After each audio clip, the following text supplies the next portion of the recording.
la première catégorie de personnes toxiques dont j'ai horreur, mais horreur de ça, ce sont ce que j'appelle les blablateurs, les friands de potins. Tu sais, ce type de personnes qui adorent lire des magazines people, tu sais, et qui dit « Ah ben moi, ça, vraiment, t'as raison, hein, vraiment, parce que t'as vu... » Et qui va s'intéresser plus aux autres et aux potins qu'à elle-même et qu'à sa croissance. Il y a des gens qui ont tellement peu de choses à dire, tellement peu de choses à faire, tellement peu de défis elles-mêmes envers elles-mêmes pour embrasser la vie et foncer, aller de l'avant, qui n'ont pas de projet, qu'elles arrivent à des situations, elles se disent « Bon, alors bon, moi je m'ennuie, j'ai pas envie de faire d'efforts, c'est tellement plus facile de s'occuper des autres. » Et c'est ce que j'appelle les friands de potins. Je vais vous dire un truc. Les 3% de ce monde, les grands esprits, les 3%, c'est pour ça que je dis les grands esprits ou les grands leaders, parce que rien à voir avec l'argent. Tu peux être un 3% et richissime et un 3% avec très peu d'argent, tu vois, mais vraiment avec une beauté cérébrale, une beauté mentale de cœur.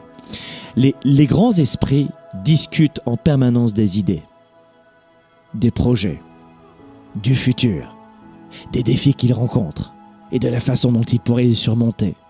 Les grands esprits parlent de croissance, de grandeur.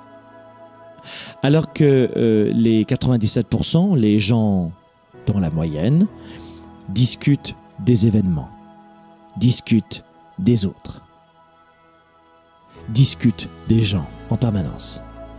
Donc vraiment le distinguo entre un 3% et un 97%, et surtout un 97% blablateur entre guillemets, c'est quelqu'un qui va constamment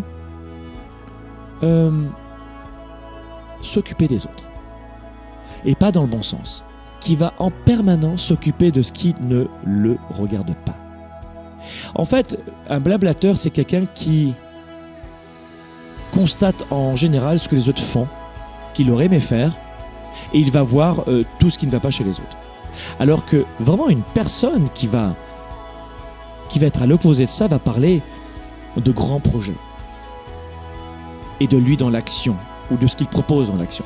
Donc, virez-moi, éloignez-vous des blablateurs. J'ai horreur de... Si vous savez, je serais menteur si je vous disais que j'en ai pas souffert. Je serais menteur. Non, Franck Nicolas, absolument pas, il n'en a pas souffert. Si, j'en ai vraiment souffert de ces gens qui comment on dit au Québec, qui placotent. Et placoter, ça veut dire bavarder, qui blablatent sans arrêt. Et en fait, je vais vous dire un truc qui va peut-être... Vous avez trouvé ça dur, mais je vais vous dire la vérité. Attention. C'est parti. Les amateurs de potins, les blablateurs, adorent une chose. C'est commenter le malheur des autres. Commenter les péripéties des autres. Les blablateurs tirent leur plaisir du malheur des autres. Et ils prennent un malin plaisir à faire ça. Vous savez pourquoi ? Vous savez pourquoi c'est amusant pour eux ? Eh bien parce que c'est tellement plus facile de regarder les défauts des autres, les problèmes des autres, plutôt que de s'intéresser à sa propre médiocrité. Quand vous n'avez pas de projet, quand vous ne croyez plus en vous, quand vous ne faites plus aucun effort, qu'est-ce qu'il vous reste à faire ?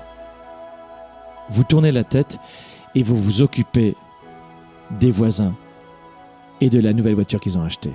Tu te rends compte, hein ? Vous devez absolument comprendre qu'on ne change pas un blablateur. Ne perdez pas votre temps à les comprendre, à les changer et cessez de les accepter. Dans mon entourage, depuis très longtemps, je n'en ai plus un seul. Je n'en côtoie plus un seul. Je veux même plus en entendre parler.